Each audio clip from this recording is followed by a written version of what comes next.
Hello, Annie. How are you? I am really well, thank you very much. A little bit cold around London today, but very good, thank you. Okay. So, friends, we have Annie here. She is, author with huge credentials. I'm not going there. To keep it simple, she is author of 5 books. She's a founder and trainer of Future Life Progression, which is the topic of today's interview. So, Annie, please tell me, how did your journey begin into exploring of all this stuff? Before we know about what landed you into future life progression, please share how did your journey begin? And Right, well, in London, my grandmother was a fortune teller. You know about reading tea leaves. She would, all the people from locally come in and they'd have a cup of tea, and then you turn the cup of tea, the cup upside down, and the shapes would tell you what's going to happen. So she was good as a fortune teller. And as a child, I would go and stay with her. And I loved it because people had come in. Her name was Winfred. And they'd say, oh, Win, what you told me happened. Oh, Win, that's... So she was very popular. And I wanted to do this. I thought, I want to be a psychic like my nan. And, you know, as a child, I wanted to be psychic and I never got it right once. It was just like, I'd sit there and try and have a premonition. I just never got it right. Even by guess, never. But I knew it worked. Now, the interesting thing is if you do something naturally, like my grandmother, you don't know how you do it. Like a great artist who just paints, doesn't know. So when you don't know how you, so I had to go and study how it worked. And at the time, once I reached my teenage years, I thought, well, there was no book. They didn't have bookstores locally with spiritual books, local bookstores. There wasn't magazines, didn't have the internet. So what do you do? I went to India, I went to India because that was the big mystical place with all the answers. And we knew that because the Beatles went to India and they were the biggest pop group in the world. And they went there and we thought, well, it must be right. The Beatles went there because, you know, that they were the big people we listened to. So as a teenager, I set off in search of answers. Now, it's a very strange story I'm going to tell you. So I went off to India and I traveled all over India for a year. And I went to ashrams and I'd sought out gurus and I tried to find answers. And, you know, in the ashrams, they're meditating and I couldn't sit still. I'm not a very sit still person. And I'm fidgeting and everyone's blissed out and I kept peeping and I thought I'm rubbish at this. And I'm not getting the answers I'm looking for. Anyway, I traveled all over India and like every Brit went to Goa for 6 weeks at Christmas because every Brit does that when they're traveling around India. And I said, and this is when my intuition started to kick in, I said, I have to go to Calcutta. And people are going, why? What's in Calcutta? And I'm going, I don't know. Because you got to remember, we didn't have television shows about other countries.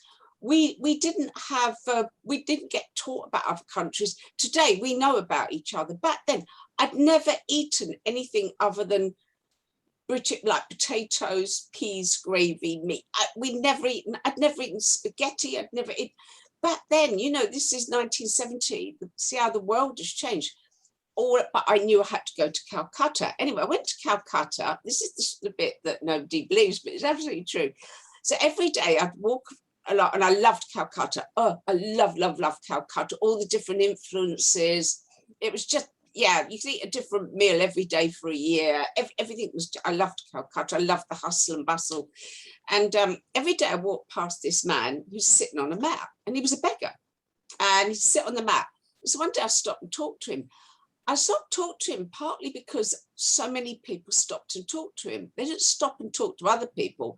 They did. So I started talking to him and he started to explain spiritual things to me. And I just thought, oh, my guru's a beggar in Calcutta. And that is the truth. He was my first mentor, and he taught me, and I was so naive. The questions I asked him were so silly. And he was very patient. And he taught me to dowse. He taught me how to do dowsing. And he started talking about past life regression, which started the rest of the journey. And yeah, he was just, his name was Vikram, and he just taught me things. So I wrote about him in my first book. And that's when I started to just know things. I don't know how he did it, but he opened up. And he had this wisdom. Like I'd say to him, well, look, you got all this knowledge, you could teach this, you could make money, and then you wouldn't have to live on the street. And he said, well, then what would happen? I said, well, you could get a house. And he said, but then I'd be sitting in a house and I wouldn't see all these people. I went, oh, okay. You know, he just had this wisdom to him. So as I traveled back, and I talked to him every day for several weeks, I would stop by, take him paratha. Oh God, I love paratha. So I'd get him a paratha, and both as paratha for breakfast, and tea. Love the tea in India. So we'd have tea, and I'd sit on the mat next to him and talk to him, and he'd teach me. It's been on for some time. By the time I was traveling back, my intuition had opened up. It just worked. It just worked. I just started to go, we're going to see so-and-so tomorrow. That's going to happen tomorrow. And it started to happen. So by the time I came back, I walked away from a very, very well-paid job and went, no, I'm going to walk a spiritual path. Now, before that, I tried to read tarot cards and I couldn't make any sense of them.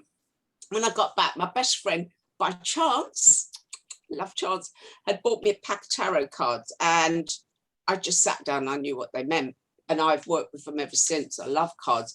So that was that. Then I carried on reading tarot cards for many, many, many years. Okay. But Vikram had put this idea in my head about past life regression, but there was nowhere to train. No, I couldn't get regressed anywhere. And so eventually an American woman come over and took a big group of people into their past lives. And that blew me away. That absolutely blew me away. It was many years I started working with past life regression. Then one day, 3 soldiers came to see me, and they wanted to know something from the past. So we did a session to go back to the point that they needed to know about. And all 3 of us jumped forward in time and saw the events of, we saw the attack on the Twin Towers 3 weeks before it happened. So we'd gone the other way. We jumped forward in time. We didn't realize that at the time.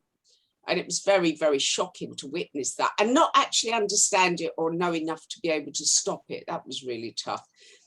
After a little while, I started to experiment, and I started to experiment working with the military guys. And we kept seeing world events. We were just predicting one after the other, not the odd guess. This was huge amounts. And then I started working with individuals and taking them forward. And that's that. And everything from there just exploded. We ended up, our accuracy was phenomenal. People were finding the best way forward. They were fast tracking their life. They were finding the best path for themselves. So all of a sudden they were getting a much better life than what they already had. And then I wrote the book on the subject, and it went out all over the world in 13 languages and about 20 countries. And it exploded from there. And the strange thing is, my journey started in India. And at some point, I've always said, at some point, India, I will go back after all these years from 1970, because if anybody's going to understand past and future lives, it's India. Thank you. To know your journey, and you had been here a decade before I was born. Yeah, absolutely. Yeah. So, and I'm shocked, Anne. Like, let me understand. Soldiers came to you for past life regression, but they ended up seeing the future. Yeah. Can we say that was the starting point of the future life progression? Absolutely. Yeah, working with the military. Because the attack on the Twin Towers, we didn't understand what we'd seen. One of the soldiers saw 2 skyscrapers with smoke coming out of them and people on the ground running. Another one saw, you say it's America, I'm looking at a bay and the skyline has changed. And he said, I don't even know what that means and how can the skyline change? And I kept seeing some link to Middle East and oil. We actually thought we just had a rubbish session and hadn't done it And you have properly. no idea like what was going to unfold in future. Yeah. And so 3 weeks later, when it happened, the soldiers phoned me up and said, put on your TV or your computer. And they just said, what we saw is happening. And we couldn't process it. We just said, that is exactly what we saw. Nothing like it happened in the world before. So we had no understanding of it. But once we that was the start of the journey. And then we started to go, maybe there's other things we need to see. So I started to take them forward, and time and again, I would take them, they would predict the future. So the next big thing was they saw America invade Iraq. They just said, America is going to invade Iraq. And their words were, they are going to say they have chemical weapons, but they know they don't. That was their words. And it's just gone from there. But working with individuals, because we try manifest, we try and make things happen from where we are now. And we have blocks, limitations, limited thinking around us. We go beyond that. We jump straight to the what do you do? What have you grown into? What talents have you got in the future? What was a waste of time? And you just change. It immediately changes you in your present time. Wow. And see, this has, can we say that this process was revealed to you, and it all happened unplanned, right? And it's such yeah. We in fact, we didn't understand any of it. And so we spent 3 years. I mean, we didn't just go out and start working with people. We spent 3 years experimenting and trying new things. And then I started to work on people. I mean, this was, obviously 20 years ago. We spent a lot of time just going back in and seeing what else we could see for the future. What else is coming up that would be useful to know. Then I started to go further into the future, look at the future of the world, because obviously people are worried about the world. People are worried that, is the world gonna, people keep saying the world's falling apart and, global warming. But we're actually seeing the world get sorted out quite lovely. But so we looked at all manner of things, but we kept experimenting before we launched it and put it out there. We kept working with it in order to make sure we had something really powerful. But our lives all changed. Our lives fast-tracked, massively fast-tracked. I mean, my life changed within a few months. All of a sudden, I'd gone from the little town I'm in, poor area, very poor area, very run-down area. I went from that to international in a very short space of time. Amazing. And what are the benefits of future life progression process? I mean, like what exactly? Because in past life regression, we know like almost every country they're flooded. Yeah. But there is this Annie who specializes in future life progression, and believe me, I did not come across this therapy or process anywhere. So what are the benefits? It is very similar. It's actually very similar. It's a similar process, but instead of going back, you flip it the other way and you go into the future. But a lot of it is about the way you guide people and having the right processes. So I have a training school where I teach people how to do future life progression. So we have practitioners now in over 20 countries. So it's because it just took off so quickly. I think the time's right, but it is just taking people the other way. So say the process I would do is similar to past life. I'd take somebody forward, maybe 5 years. 5 years is a good time, and say, where are you? What are you doing? Where are you living?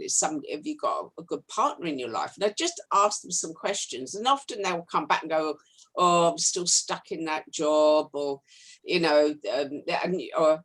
I often try and find out what you've got hindsight now. What do we should have done differently? I also take people into their future lifetime, their next lifetime. So what have you grown into? Because we change.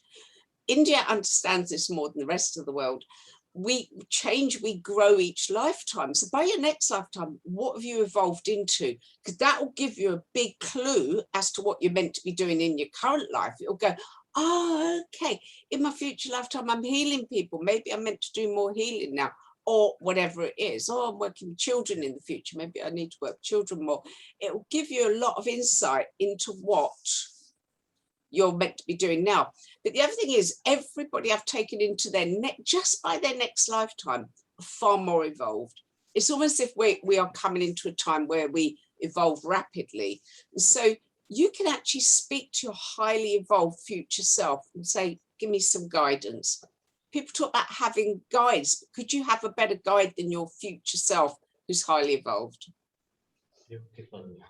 And maybe based on this process only, many people have picked up and did this process, that process, picked up from your future life progression, and did different types of NLP courses as well. And just guessing, talking to you.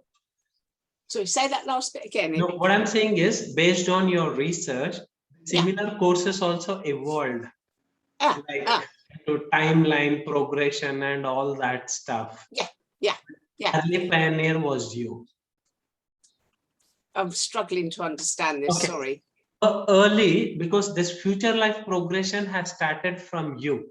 Yes, you are the founder of this process, and many similar courses have come later. Oh yeah, absolutely. Yeah. Everything just opened up. So one of the things that happened was that once the book come out, I started to get, because the book became a bestseller, I got invited out all over the world. I'm being invited, and I thought, and so many people wanted to go through a session.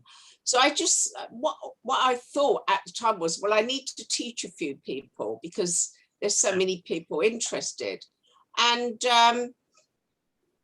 I thought I'd be teaching maybe 6 people. And now, we've trained sort of several thousand, and, as I say, in 20 countries. So it's kind of gone much wider than I ever thought. I didn't really think that far ahead. It kind of opens up on its own. But it's a simple process. I mean, the art to it is guiding the client, listening to the client, and following a simple procedure. Most therapists confuse everything. They study too many different things and jumble them all up together, and they end up with a bit of a mess. I teach people, keep it simple, but put your focus and your energy on the person you're working with. That is far more powerful than anything else. Wonderful. And is there any research that happened about the evidence of reincarnation? There's actually been a lot. One of the best research is Dr. Ian Stevenson, and he spoke to children who their parents said they seem to remember a past life. Some children do remember their past lives. They haven't had it wiped clean. Funny enough, one of the biggest stories came from India, and it was a little boy, and he lived in a little village. This is a long time ago. They didn't have technology, and he kept talking about he had a wife and children, and he mentioned this other village that was nobody had heard of in their particular village. One day, one of their uncles came by and said, I've heard of that, and I'm going out that way. It's the other end of the country. So he went there, and he went to the village and said, have you ever heard of this man? And they said, yes, he died some years ago. Yes, he was murdered. He died some years ago, he was murdered. We never found the murderer. So what they did was they didn't tell the little boy where they were going. They just took him on the journey and took him to that village. And he went to that village, and he straight away went up to the house that man lived in and said, that's my house, that is my wife. His children were playing with other children, and he picked out his children. He even went to a secret hidey hole he had in his house and took out money that he'd hidden. And he named his murderer, and his murderer got caught. And Dr. Ian Stevenson has lots of these stories, lots and lots of them. And they're absolutely mind-boggling. But I mean, I've had amazing experiences. I went on holiday to Turkey, and as soon as I arrived in this town, I just went, I know this town. And everyone said, well, you've not been here before. I went, no, I know it. If you go down there and round there and up that road, there's the town square and there's this monument and da-da-da. I knew it. And we walked, and they went, yeah, it's all exactly as you described it. It was just mind-boggling. And then one day, I was on holiday, so I sat back on the sunbed, and I felt something go, Ch-. And I thought, I've had my throat cut here. That's how I died in Turkey. Oh. Now, the weirdest thing, my best friend in London at the same time had gone for a past life regression, and she saw us two as sisters in Turkey, and we both got our throats cut as girls in a past life. So she's sending me messages going, I've just had this amazing experiences. She didn't even know I was in Turkey. I hadn't seen her for weeks. She didn't even know I was there. And I went, I'm here now, and I've seen the same thing. See, when you start having experiences, it's just beyond what you could imagine. And I teach people how to do past life regression, but one of the things I say to people that train with me, there's some courses that go on years, pointless, because the first one you do will be nothing like you've been taught, because they're all so unique and they're so incredible that you use your skills as a practitioner to guide people. It's not something you can teach people the processes, but you've got to go out and work with people. And the first one you get, you go, wow, you know, I couldn't make this stuff up. You know, they're just, it's such a powerful, powerful process. And the information that comes from it. I mean, I've worked with people who've had a lot of overweight and poverty consciousness has come from past life, because most of us were very, very, very poor in past lives. We didn't have supermarkets, we didn't have banks, we didn't have regular income. Most of us, somebody worked it out, I think it's like 97% of people were very poor. So my past life in India, and so maybe this is why I was drawn to go back there, it was the strangest experience. But when that lady come over from America, she had this room, huge room, I think it was about 800 people in the room, it was really big. And she said, you are sitting right by somebody you've known in a past life, but you don't know them in this lifetime. And she got that row to face that row, that row to face that row. And we all had in front of us somebody the same height, same colouring, but they were different. So I was very, very, very thin. I was kind of a lot lighter than I am now, a lot lighter. And I was faced with a girl, same height, same colouring, and she was absolutely huge. She was about 20 stone. She was absolutely huge. And I was really, really ultra thin. My friend who I was with was facing a girl, same height, same colour, but my friend's one of these very glamorous, loads of makeup, you know, very done up. And the girl opposite her, same height, same colour, but looked very sort of like dressed like her grandmother, no makeup, very stone. So it was weird. We had this thing where they were the same but different. And then the woman running the workshop said, right, don't tell each other too much about yourselves, because we don't want to put ideas out there. And she immediately took us all back and said, you will see the same life as the person you're partnered with. And we did. And we both went back to India, where we were sisters. And I saw myself outside this small home. And I was just outside, and I was thin and I was hungry. And she was inside, and she was the favourite daughter. She got everything and I got nothing. And she saw exactly the same thing. What I didn't tell her, because I was quite shocked by it all, was in my lifetime, my father had mental health problems and he wouldn't like us eating. So I had in this lifetime the same thing, a father that didn't want to give us food. He was just like, oh, you shouldn't eat. Oh, and he'd get strange when we ate. He had some real issues around eating. And so I had, and that's the thing, isn't it? It's the repeated pattern. So my life in India was quite traumatic.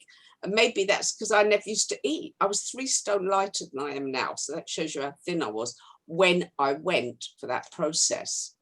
Oh, okay. And is there any research or documentation or your own personal experiences? What happens between 2 lives? Do you know, I don't do an awful lot. There is research into life between lives, but my focus is mainly on going into the future and finding out what we need to know now. But there is some amazing research between lives. And I think the key thing is the wisdom that you can gain in between lifetimes, reviewing your life and what you need to know for your next lifetime. I think that is the key thing. It actually, for your own personal journey, is, you know, what did I learn from that lifetime? What didn't I learn? What lessons do I take into my life next lifetime? I think that to me is the key thing. But I'm really more keen on going into the future, where imagine if we could go back 50 years and guide ourselves, we wouldn't have polluted the environment so much. We would have changed things. We would be able to put technology in place that would have changed so many things, medical breakthroughs, if nothing else, to take back and show our past selves. So I want to gain that wisdom from the future and bring it back to now. Wow. And let's say someone has seen some incident in the future and now became aware that this is not the probability I want to go. I want to choose. So can that person make a different choice and change the future? We do it all the time. Yeah, we do it all the time. The very act of seeing the future usually means you're going to change it. It might just mean you go for it quicker. You stop wasting time. The very act of seeing the future will make you make better decisions, because if you go, say I'll take a business person into the future and they've invested a lot in a certain technology, and in 5 years' time they're saying, I wish I'd have waited 6 months because something better come out that was less money, or that was a waste of time. So I work a lot with companies, I work a lot with organizations, and they might need to know what's their next big product. Now, this information can actually make or break a company, because these days you can't afford to make mistakes. I work a lot in the film industry, help them find the best film, the best actors, where to location, even the music at times. We go forward, because you make a bad movie, after that you can't get the funding for another one. Yes. The world has changed. I help companies pick the next big product. What is the product that's going to make your company money? And their success rates going up and up and up. So it's really, they need to be able to tap into the future. Wow. Even corporates and movie industry are also consulting you, which is very encouraging of the future of this future life progression. Yeah, absolutely. We're developing it all the time. So at the moment, we're developing for teenagers. Now, teenagers are so troubled and confused. Definitely in the Western America. I don't know about India so much, but here they're very confused, a lot of anxiety. And when we work with them, that goes, because they tap into their future success. So straight away, they're not so anxious. They can see they've got a good future. They strengthen, they know what subjects to study, they get insight into the best way forward with career. We weigh up all the options, we find their best career. We get them really on track. There's so many things we use it for. We've even looked at the future of the world. On my website, on annejirsch.com, there's a free download where you can find the best future for the world, what we need to know now to make it happen, and your part to play. Everyone's got a part to play, and that is working really, really well. And what kind of trainings do you offer for the people who, like hypnotherapists, healers, and there would be a wide variety of categories? What kind of trainings do you offer, Annie, for the people who are interested in future life progression? Well, I'd love to actually come there and teach, but I don't think at the moment it's so easy to travel. But I do a 3-day training, future life progression practitioner training. So I do a 3-day training, and we go through everything. The most important part is the consultation, where you build your rapport and really get to know your client and what they need to know, how to do the relaxation, just to take people into a beautiful state. We have scripts, we have manuals. You get the whole, you can literally after 3 days go out and set up an FLP business. And I've just finished teaching people in the Middle East.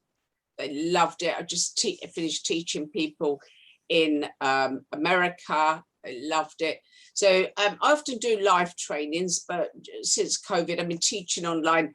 A lot of the training is them using the processes on each other.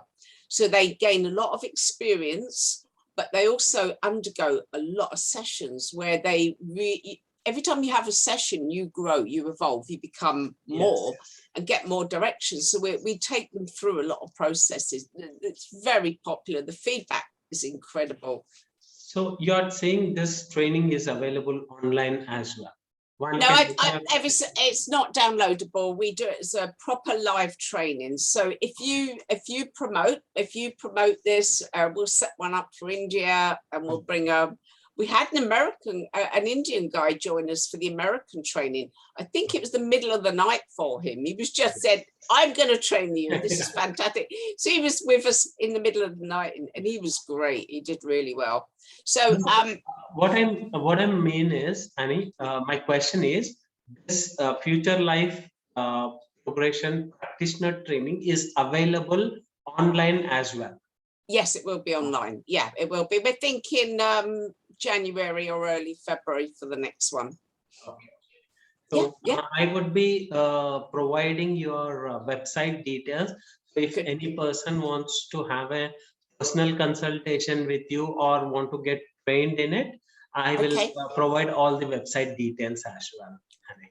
Perfect. And you got Jirsch.com, but I'd love you to look at futurevisiontraining.com, because that is our new work, and I've developed a lot of new material, mainly because the world of work is going to keep changing. So that was the big thing for me. It was about 6 years ago I saw the world of work was going to keep changing. People have been working from home, businesses would change. So I spent 5 years developing material. Oh my God. Yeah, and that's my new book, Future Vision, Your Working Life. I must get it published in India, because you guys understand this stuff.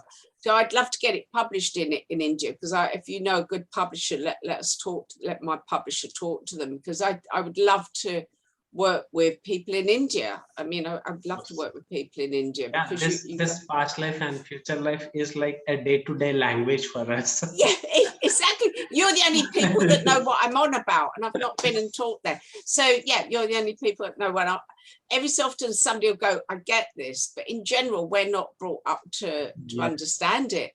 You guys already know it. And that's one of the things that drew me to India, because even as a kid growing up in a Christian country, I used to go, it can't just be this. It can't just be you live, you die. What about people that suffer? Why would that? How can that be possible? It didn't make sense. When somebody talked, because we didn't meet Indian people back then. That was 1950s. He didn't meet people back when I was a kid. But somebody told me about reincarnation, and I just went, yeah, that is the only thing that makes sense. That is the only thing that makes sense. So things took off from there. I always had that seed in me that is the way. So it's a good match. Yeah, I'd love to set up a training. That'd be amazing. So thank you very much, and it was wonderful talking to you, because it was past life regression. Something when I saw your profile, I said, I hesitated first. Then once I reached out, you said about you accepted and you shared your experience that you had been to India, and it was very, very wonderful talking to you, Annie. And you, we shall talk again. So you take care. Yes, for sure. Okay. Thank you, Annie. Bye. Bye-bye. Okay, Annie, I have again, I want to continue this session with one more question. There is this rebellious girl inside who has torn off her so many training certificates and posted on social media. So please tell me what happened about it. Like, please tell me more about it. About my certificates. And you tore it off, and it didn't make any sense to you. Why? No, they were brilliant. No, they were brilliant trainings. But what we've got, particularly in England and America, therapists are on a different training every weekend. They just end up with piles and piles of certificates, and they never learn anything properly, and they don't use anything properly. So and people started to bring out the most ridiculous trainings. They'd just make something up, and it'd be the magic rainbow unicorn training, and it was just nonsense. So most certificates, where in the past certificates have been something that you're very proud of and you train hard, they're just ridiculous these days. So people are training in too many different things and not mastering anything. And I had certificates, they were on my shelf up there, and they've just been I don't put them up on the wall, because you can have people that could be training for 10 years in everything and they're not a good therapist. Or you've got people that actually train in one thing, and you look at the best trainers, they teach one thing, they focus on one thing, they don't build a toolbox for 20 different things. So I just started to feel they're worthless. You can't see them anyway. And my office, I've been in this office 23 years. I've got so much stuff in here. I thought it was time to let go. And it's also, you understand this, my way of saying that's the past. This is the next phase of future vision. This is the next phase. I'm now building this for the business world. And I want to get bigger and shinier with future vision because the world needs it. People need it. So it was my way of clearing the past. Believe me, I trained in NLP with Richard Bandler. It is everybody should do it. It's fantastic. I trained in hypnosis with a lady from Kingston University. It was fantastic. The trainings I've been on, Reiki, they've been fantastic. But I wanted to clear the past and go, I want to walk boldly into the future where we make a real difference working with key people. So I was clearing the past, and too many people have got too many certificates there and they're not learning stuff. So I just wanted to clear it all. It was a way of clearing all that energy away and go, all these skills I've learned, I still use them. Now I'm stepping forward boldly with new material I am downloading from the future. Wow. So that is the reason you have cleared it. Yeah. I wanted to ask that as well. And thank you for letting me to ask. And you're welcome. Now I know. I think a couple of people thought I was disrespecting the people I train with, but not at all. I just, best thing I ever did was learn NLP. It changed my life. I mean, absolutely. So yeah, it was fantastic. But I just needed to clear away the old stuff.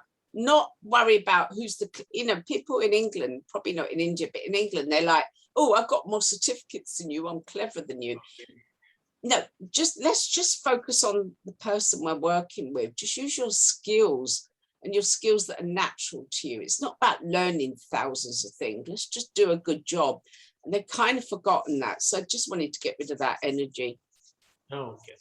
Thank you very much, Annie. You're Once welcome. again, and it was beautiful talking to you. And I hope audience also will enjoy this recording. And may your future life progression spread to even more countries.